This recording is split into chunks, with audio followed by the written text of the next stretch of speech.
கடலூர்ல ரவுடியோட சேர்ந்து வழிப்பறியில ஈடுபட்ட காவலர் கைது செய்யப்பட்டிருக்காரு. அண்மை செய்தியாக பார்த்து வருகிறோம். விருதாச்சலம் காவல் நிலைய காவலர் ரஞ்சித் கைது செய்யப்பட்டிருக்காரு. மேலும் தகவலை செய்தியாளர் தேவநாதன் வழங்கிட கேட்டோம். தேவநாதன் வணக்கம். இந்த சம்பவம் தொடர்பான முழு தகவலையும் சொல்லுங்க. கடலூர் மாவட்டம் விருத்தாச்சலத்தை சேர்ந்த 3 இளைஞர்கள் ஒரே வாகனத்தில் சென்று கொண்டிருக்கிறாங்க.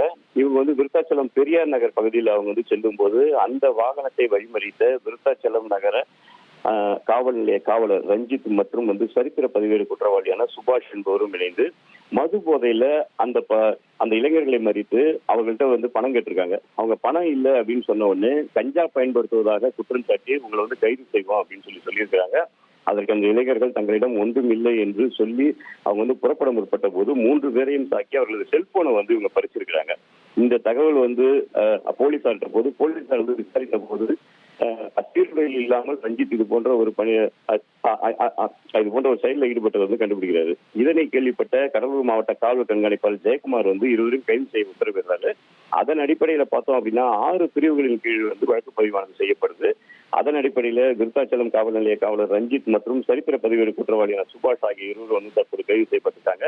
ரவுடியுடன் சேர்ந்து வழிபறியில் ஈடுபட்ட காவலர் கைது பெற்ற சம்பவம் இங்கு ஒரு பெரும் பரபரப்பு ஏற்பட்டிருக்கிற நிலையில அந்த காவலரை சஸ்பெண்ட் செய்வதற்கான நடவடிக்கையிலும் தற்போது போலீசார் ஈடுபட்டிருக்காங்க.